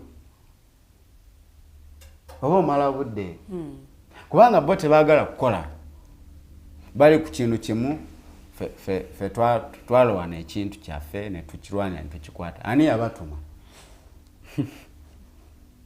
ani yabatuma fe ne tubatumangako ate lino eggwanga si personal property wabula ggwanga ly'abannansi baamu gwe liryo kyova olaba olina obuvunaanyizibwa okubanja accountability bw'okeera enkya n'ogenda n'ogula engatte oba n'essimu bagijjako omusolo gwe omusolo gwe gwe batakisize ku ssimu gwe gw'obanja kubanga omusolo gwe gwe balina okukozesa okukola enguudo okuteeka eddagala amalwaliro okusasula abasomesa okugula ebikozesebwa mu masomero okuteeka eddagala amalwaliro byonna kuteeka mu agriculture ebyobulimi bitambule bulungi kati byobanja otherwise fe twali tufa ku bonti oba wafuze emyaka 10 Katonda kasaamu obulamu bwe ne kati baagala okukulembera balina omululu gw'okwagala okukulembera naye ng'okola tebaagala kati ekizibu kye tulina. Yes. Ndasanga tuwonzeka ku nsonga eno ekwata ku mulimu gwammwe ogw'aba boda boda. Bubaka ki bw'oweereza ba boda boda banno ne bw'oweereza abakulu ku kutereeza omulimu gwammwe? Because bingi nnyo ebibala bolingiddwako buli butujju obuzze bubeerawo oba obutemu. Kyo kyakwekwasa. Babadde bakirinkinga nti okay eyavuze abatemu oba batujju yabadde wa boda oba yakoze bwati ne bwati yabadde wa boda.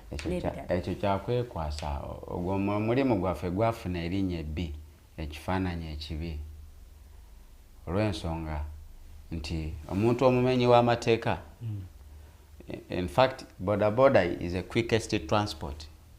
Omuntu ayagala okuza omusango kola ekibi kyonna akozesa boda. Agenda mu bwenzi akozesa boda. Agenda okubba akozesa boda. Agenda okuba muna akatayimbwa akozesa boda. Agenda okukola obutuju akozesa ki? Ne batabira boda ngavuze personal whatever. Bajita boda boda. Boda boda, it is an industry. It is the name of the industry. A transport industry. Obula si pichipichi. Kwangu omuntu asobola okugula pipichi yagikozesa mino mirala. Gula pichiyo noja wano mu studio. Nati bamukwata ng'owa boda nti waba naye talina reflector bw'aba tayambadde helmet mwenda babateeka mu category. Kade ekyo kye kyabalema okutegeera naye nga nyongera okuwa ansa y'ekyo ekibuuzo nti baleke KCCA ekola omulimu gwayo. Naye ate naye omugamba ebayisa bubi. Yes. Obuvunaanyizibwa obusookera ddala KCCA be balandiroodi b'ekibuga be balina okutereeza n'okuteekateeka emirimu gyonna egikolebwa mu kibuga. Yes. Twalonda abakulembeze baffe ku lukiiko lwa KCCA kuva ku Lord Mayor ne bakansalas tubalina ffe tubawa views zaffe naye kati balibo tebaagala kukola ki kubawuliriza. Era n'eri etteeka lya KCCA lye baateekawo baaliteekawo mu mutima mubi. Lord Mayor ne bamuggyako obuyinza bwe yali alina okukola ne bwe baamulekera katolaba bujugubanira nti Lord Mayor alina okwaniriza abagenyi nga bazola gwe wakola etteeka gwe walireeta mu palamenti era ne liyisibwa. Ate abagenyi bwe bajja Lord Mayor tomutegeeza nti atujja kubeerayo n'abagenyi. Lord Mayor jangu okole ki oyaniriza abagenyi. Tetugaana gwe twakulonda ne Lord Mayor ffe twamulonda muleke akole emirimu gye. Gubeera eri waggulu okole ebibyo naye gw'omuwa essente yajja akola emirimu gye. Naye n'akantu akatono nnyo bw'oti nako n'okagujubanira omululu gw'okwagala okufuga. Lwataagulekerawo bino byonna tebigenda kutereera. Twetaaga okubaamu emitima egya Katonda. N'olowooza ku ggwanga lyo n'olowooza ku nsi yo. Kubanga bw'otagirowoozaako buli kimu oba ogenda kukola gadibe nga lye. Kubanga bw'oba okola ekkubo essente ozibba ezigenda mu ddwaliro. Lowoozaamu waliwo omuntu atalina ssente omunkuseere omwetaavu ng'ate afunye obulwadde. Kati bw'anaagenda mu ddwaliro eddagala nga teririiyo. Owa boda boda alwadde ate ssente gw'ozimuggyako buli lunaku piki bw'ogikwata ng'ogitwala mitwalo 10 breakdown ya mitwalo 2. Baba yakajijjayo bw'atuuka wale nga n'omulala amukwata era nga bakola ekintu kyekimu. So nga etteeka bwe libaawo agee bannaaye etteeka lya sentire buli muntu tulina kukola kino ne kino ne kino ate ne tubasomesa etteeka eryo ne balimanya. Kubanga ffe buvunaanyizibwa baffe abakulembeze okusomesa abo abatamanyi tubayigirize. Kati bo tebateekawo ogwo mwagaanya baagala ekintu kimu kufuga na kubba. Kufuga na kubba kyobola buli kintu kyonna kiri stagnant kati. Neku nga bumaliza this whole issue altogether. Ogereko namo aba boda obuta respecting the traffic rules. ekyo kituufu kiva kuki basala ku bitaala bye Jinja Road awo n'ogamba ekyo kimbuuziza ngenda kuzzaayo eri eka nze newe ekyokulabirako maama ewaka ng'akugamba tokola kino tovuma abantu ffe waka twakule wakati tewali muntu avuma tebaleetako omusango waka nti gundi yanvumye ewaka tekibangawo kati omuntu ajiira empisa ze n'azireeta eno omwana omubi avumya nnyina oba ovumya wakaawo bamwe gye baakukuza nze toyinza kunsanga nga ekitaala kikutte nako omusaabaze oba tisirina era nja kulinda bwe kinta tekiweza no na dakika ziwera 5 lero omusirikale niwaba alabanga ekitaala kitadde kubanga alina obuyinza mu tteeka lya traffic nti ekitaala kiyinza okuba kitadde n'engeri wali emoroka kati akola diversion n'agamba amwe musooke mutambule n'asiba bali ekitaala bekitadde olwa traffic jam abeera aliwo etteeka lya traffic limuwa obuyinza okukola ekyo kati zino nisobola okutambula n'akiriyalinga mwina ne musobola okukola ki okubeera obulungi era at the end of the day buli omu ajja tuuka buli omu aba ajja tuuka gy'alaga naye kati owa traffic agamba emirira ate gw'ogenda n'kifuba bakutomedde ate sente ezigenda okujjanjaba ddagala lya gavumenti kuba bajja kukutwala mulago ate nayo teririiyo ng'ogenda kufa kuba dokita yajja kukola kyalina okukola ajja kuwandiikira prescription bamala ogikuwandiikira gagenda mu first pharmacy wandege oba genda mu desire pharmacy oba wa plus medic wandege ng'ogenda ng'ogula ate ezo pharmacy zaabwe zaaba bali mu gavumenti zaabwe bo baddira esente ze bane badde bagulamu eddagala ne bateeka amalwaliro ga gavumenti ne bakolamu private pharmacies kati gw'ova wali emulago n'okkirira n'ogulayo sente zigenda waabwe kati ogenda okulaba nga ebintu byonna bitambula bubi naye kituluma kubanga lino ffe eggwanga lyaffe njagala kubabuulira lino eggwanga lyaffe tewali gye tulaga gwe ne boofa bakuzza wammwe tebajja kutwala mu America tebajja kutwala Kenya oba Tanzania wano kyekitukayanya ffe tetugamba mbu oba afuze oba emyaka emeka twagala kutereeza n'okutereeza bwe kubeera nga kubalemye bo baveewo tufuna abalala n'atukolera mukitegedde bulungi okay mu ddakiika zino ze tusigazaayo oli mugoberezi wa nsonga za byabufuzi era ebigenda mu maaso bimanyi wasimba ebitooke nze saasimba bitooke okusimba ebitooke si kyekitegeeza nti oba tebakuyita tebampita oba oli sayidi eri mwe temusimba nze nva mu kibiina kya DP nze vice chairman wa Democratic Party DP y'obukulembeze ba Honorable Norbert Mau oba oli ku sayidi eno erikuba Dr. Lulume ntambula ne Dr. Lulume ntambula ne Sam Lubega Mukaku Walter be bantu bembeera nabo Honorable Mukaku yali yava mu kibiina nadda mwali ate omuntu aba alina life membership card gwosobola omugamba mutakirimu Dr. Honorable Mukaku mwali mwali be bamu bali bagamba nti bava mu kibiina era bo tebakyaba balanga ba member ebyo bigambo by'aba Mau ne Mau yate yakivaamu n'agenda n'akolegana ne Museveni era minister ekyali DP era bwe batuuza olukuŋŋaana lw'abannamawulire baga Democratic Party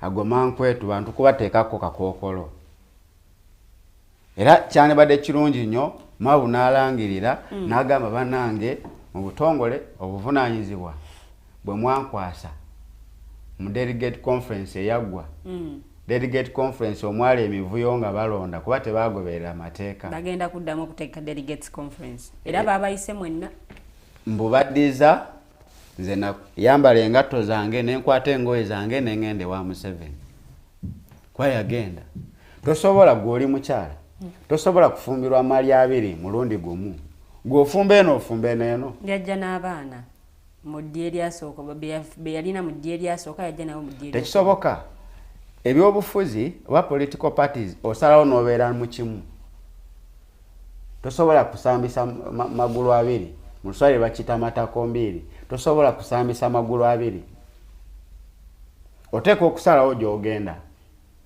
kati ffe era twamugamba ffe ekibiina kyaffe akireke tatwesibaako kubanga tubadde n'abakulembeze bangi bagenze Dr. Paul Kawanga Semwogerere yagenda mugenzi Mungu amusaasire yagenda mu government na serving oba yali wa foreign affairs oba internal affairs n'agenda naye yagamba obuvunaanyizibwa bannange mukoze eki naye bwe yagenda yamala n'akomawo n'abalala bangi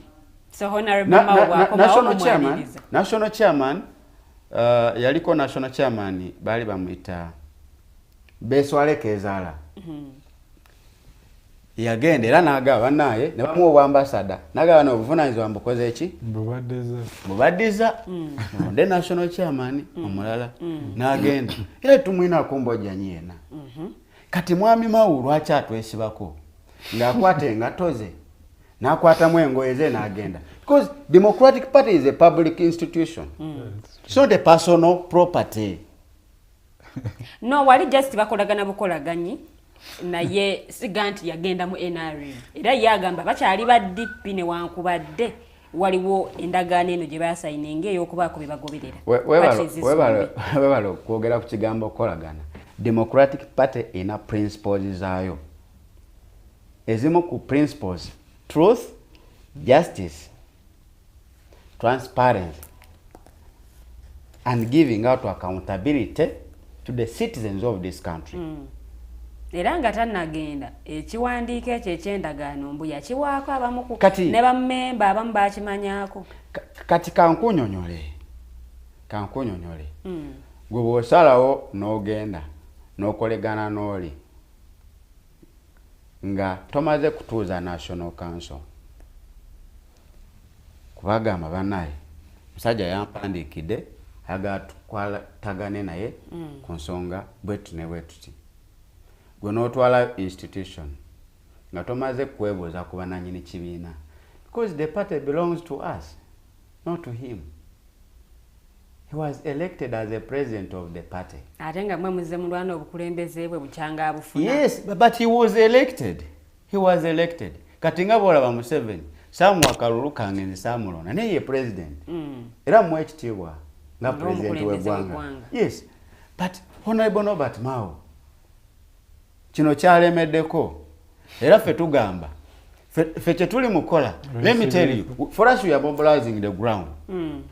Okuvira ddala wansi kubanga mu political parties zonna Democratic Party yayina structures okuva wansi nga zikola. Obukiiko bwonna okuva nga boga nti LC1 LC2 nova ku village level, parish level, sub county up to district level.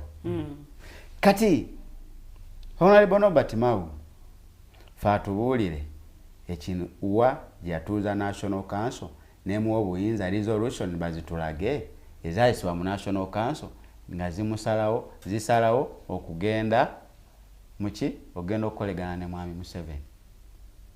Mwami Museveni tayagala amazima. Mwami Museveni tayagala bwenkanya.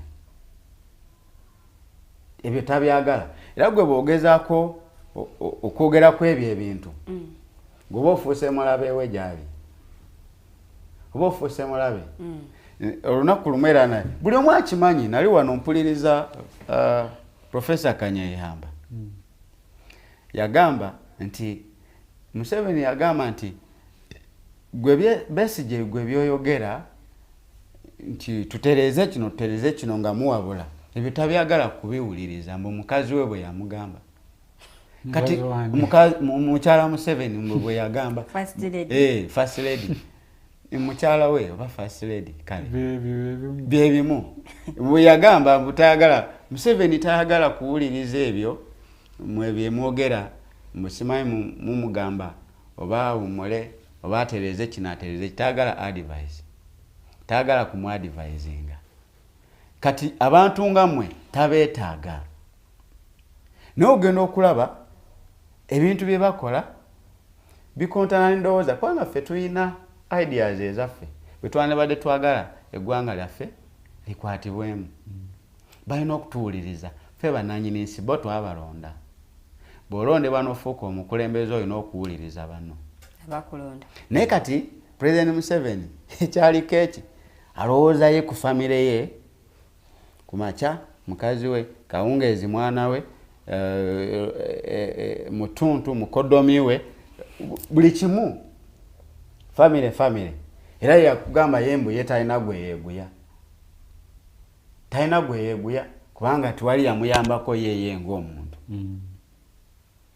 bumba timwina kakilipo ako nsobola okukabawo yagamba twali yamuyambako oba mugagga yagaga wala kubanga yekolera naye yakola ludawa yajja wano nga talina kalina na nezigule nga totazirina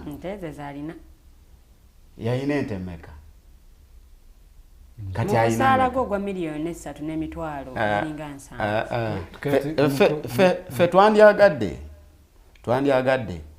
oba kye twagala fe kutukolera ate kati takyakoze nze nina emyaka 38 naye kumpi gyafugidde kati agenda kukola ddi ayina waliwo ebikoleddwa omwana akulema okuzaala mu buvubuka omuzaala embukadde waliwo ebyamagiro mukama byakola waliwo ekitasoboka era enkya NRMD ate yajja yeefuulafula si muntu mwesimbu kati ono yagenda okukolegana naye ng'omuntu ate personal level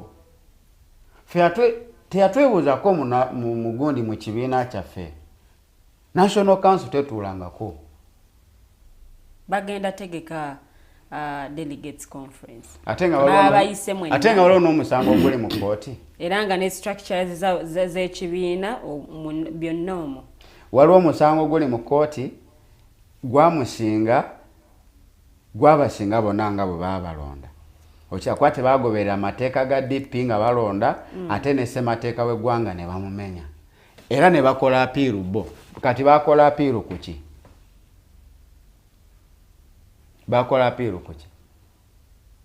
Nokwapiringa is the right wabaloza yes n'omusango gwabasinga omusango gwabasinga ayina right okwapiringa yes ayina right okwapiringa naye omusango gukyaliwo kati eri delegate conference bategeka yaki ate bwaba yapiringa ate bannagusala kitegeeza akyali for now oli mukulembeze mu DP ndi mukulembeze mu DP kati mwenga abakulembeze ba DP ene ya mukakujo gamba honorable Lulume bayiga rather batambula bonna batambula fena ya DP block sicho kati ye jet muina buyinza kikati bobufuga DP mwengamu sitampo eri wa abantu abo ngabo balaba tuyina obuvunaanyizibwa mu kibiina buli omu oli vice president wa Central Region Dr. Lulume Bayiga nze ndi vice chairman wa DP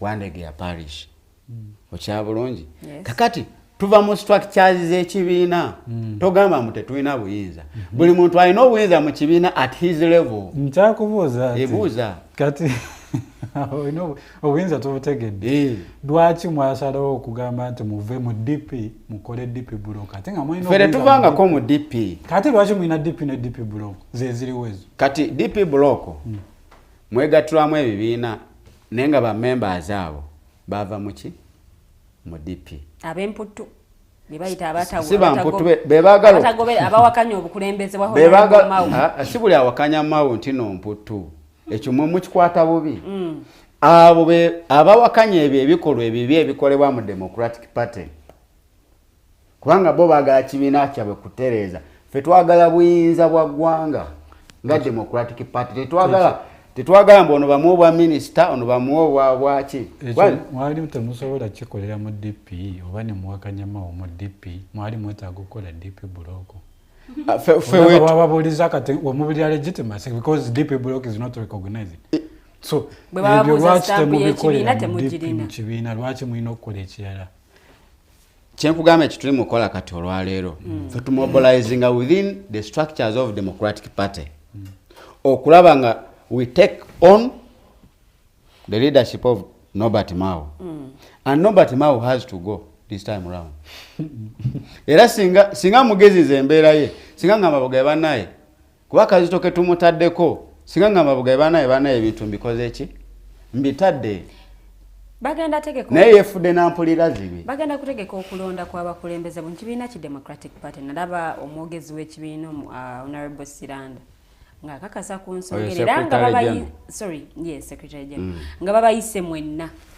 aba DP bannaffe abagenda bannaffe abakola batya mujje kati kekakisa eyeegwanyiza ekyokubeera omukulembeze w'ekibiina weesimbewo eyeegwanyiza kino nawe weesimbewo muli beetegefu okubanga mwenjire mu kalulwako ekisookera ddala tetusobola kugenda mu delegate conference nga waliwo apiiru mu kooti apiiru eri mu kooti ensonga zino zonna zigonjoolwe DP egende mu maaso waliwo apiiru eri mu kooti lwakuba amateeka tegatukiriza kwogera ku nsonga nga ziri mu kooti naye kankyogereko katono waliwo apiiru eri mu kooti kati bo bategeka delegate conference n'olwo olunaku lwe bagamba nga baani ng'ate nga ng'obukulembeze bw'ekibiina kya DP anti kankwe information ng'ate kooti yagamba nti delegate conference eyatuula eggulu emitendera egirina okuyitibwamu mu mateeka okutegeka okulonda okwo n'okulonda obukulembeze obwo tegyagobererwa ekisookera ddala ruling yagamba bweri ekisookera ddala enkola eno yali nkyamu amateeka ga Democratic Party gamenyebwa ne ssemateeka w'eggwanga the supreme law nago ne gakola ki ne gamenyebwa n'olwekyo omulamuzi n'agamba nti byonna ebyakolebwa mu delegate conference eyo byali biki byali bikyamu era tebyali mateeka kati gwe mu kutegeerako oba mu kulowooza kwo ekino bagamba nti kino tekiri mu mateeka kibeera ki kibeera kiramu kiba kifu kiba bwekiri kiba tekiriwo kakyova olaba bakola apiiru ku ekyo katosobola kuteekateeka delegate conference ng'ate waliwo apiiru mu kooti ate gwe kennyininyini nga gwe wagiteekayo apiiru kubanga ffe tetwalina interest mu apiiru eyo naye baateekayo ne baapiiringa against kweno judgment kusinziira ku nsonga gye twatwalayo naffe ne tuteekateeka defense yaayo kati application eyo eri mu kooti bo gye baateekayo kati twateekayo defense kati tulinze olunaku lwe bagenda okusettinga date okuwulirwa naate bo bateekateeka delegate conference kati tubagamba delegate conference bateekateeka yaki era bagiteekateeka nga baani bo Nobert Mao ne Siranda banakigwanyizi era twababuuza era tubabuuza ne kati buli lunaku tubabuuza buli ssaawa buli dakiika bw'oba wagenda okukolegana ne gavumenti ne Museveni Democratic Party nga public institution yafunamu oba efuniramu wa kubanga ina principles zaayo kwetambulira ffe tetukyusa omwe omuntu osobola okukyuka ne principles zo tezikyuka principles tezikyuka bagenda bafune privileges bonga abantu oli mbaka wa parliament wa East African Legislative Assembly funa simanyi 50 million plus ne bwalwala ina insurance asobola okugenda mu US Aga Khan and elsewhere ne bamujanjaba ono naye kyekimu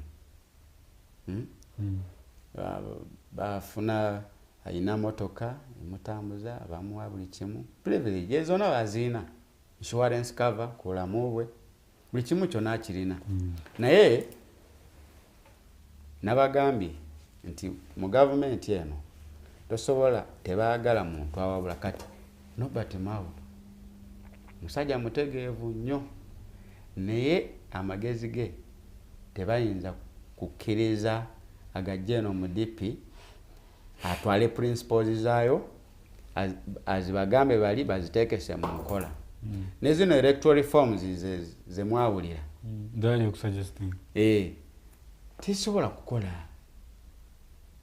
tebisobola kukola kati nawulira wano yatuuza press conference last week. The other week nagamba nti Democratic Party egenda ku presidential election egenda kukanya wamu batabo banasimbawo candidate omuntu wamu ne NRM. Yes, it was there. It was there. Obate walaba press conference so okunonyeza video nenjikola ki? Kungeka genda kunyumira. Kungeka genda kunyumira. So okunonyeza video nenjikuweereza. Oba nenkunonyeza new vision owolwo olunaku olwaddako nemukuweereza owolwokusatu olwo nemukuweereza. Kakati fe Democratic Party twagala state power. Tetwagala kutubegerako mu njogera ennyangu. Fe twagala buyinza. Kati bano banaffe abamulya mu ngalo bo balowooza nti oli okuwa obwa minisita nti obuyinza oba omaze obufuna oba tolina. Kubanga okusinziira ku gavumenti eno envundu nga bweri tebasobola na kukkiriza kuleeta proposals zono oziteeka ku meeza ne baziteekesa mu nkola. Era ye Museveni kyakola kuba musajja mugezi nnyo ataddira basajja abagezi eno waffe baavubayo nga abatwala. Bangi aboogereza bonna basebuli bamutumba aludde banga aboogereza ne bo baagaana basajja bavumu baagamba bo sobola kuva ku nnono. Waliwo abaagaana ne wabaawo wabawo abakkiriza kati mawe y'omu kubakkiriza. Basiranda be bamu kubakkiriza n'embidde ojja kulaba mu reshafe n'addako mbidde kati nga ye minisita bajja mu ekifo kyonna bajja kukimuwa nkubulya ge mazima nkubulya mazima bajja kumuwa obwa minisita naye abantu babafunyemu ki kubanga issues zaffe ziri clear. We want to improve our health, we want to improve our agriculture, we want to improve education, we want to improve production and environment in agriculture, we want to improve our welfare. Kati ebyo byonna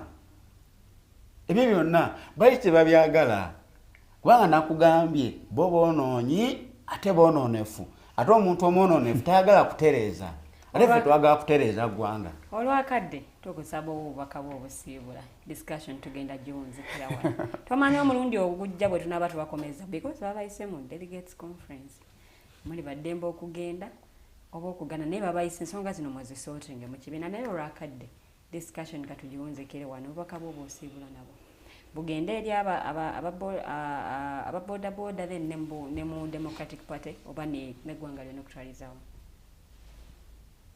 Kisookera ddala kasooke ntumire famire yange omwana wange omulenzi firstborn Sembatya Haidari, mwana wange secondborn Nambatya Fahima, thirdborn mwana wange Ryan Sembatya ne mukyala wange. Bamaliriza njagala kutegeeza bannayuganda bonna. I'm now making a wake-up call for all Ugandans. Yes. To wake up and fight against this kind of atrocities and the abuses of human rights in this country, which are committed by this rotten regime, especially Museveni himself. Era njagala okulabanga bannayuganda bonna ffenna tusitukiremu kubanga buvunaanyizibwa bwaffe ffenna. Nze naawe Mumbejja noono muganda wange nooli ffenna tusitukire wamu tulwanyise ebikolwa ebitunyigiriza. We resist kubanga bwe tutasitukire wamu tetugenda kusobola kwejjako ono nakyemalira ne buno obubbi obufumbekedde ejjembe mu gavumenti eno. It's a wake up call. Thank you. Tweyanziza nnyo tweyanze gendooza kazinda kaweereze munnange Rogers Tulyahabwe atujje wano ate oba oli awo tulinde voltage akawungezi k'olwaleero. Rogers akazinda kakuweereza. I don't have much useful to add. But ladies and gentlemen, thank you so much for being a part of the conversation. Yes. It has been an interesting one. And one I am very keen to following up with, especially this gentleman. The one for DP, certainly that will unfold. So we'll be giving you how it comes. And we'll be looking for him to tell us what they are doing and what their efforts are to make their party. As he said, this is a public entity. So it's imperative upon them to make sure that it's in a good order. But also for the sector of the industry of Boda, one to move from the informal that it is, but also a despised sort of work to one that is respected, that is regulated, that is organized, and one that works for what it's supposed to do. So I think that's a conversation that would actually happen, and I'm hoping that many of them who lead different associations will actually come up, then have some sort of conversations and see how we can sort of find a good working direction with those who are supposed to be regulating the industry. So from us today, thank you so much for being a part of the conversation. My name is Rogers, him is Jjemba Moses, and then Lilian Luwedde. Thank you so much for the conversations. Have yourselves a very good day.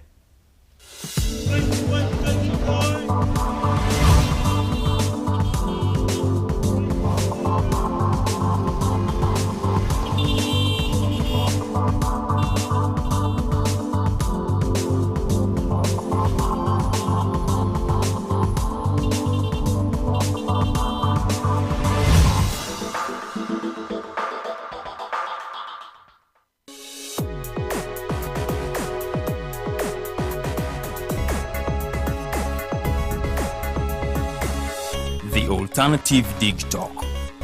Real issues, real talk.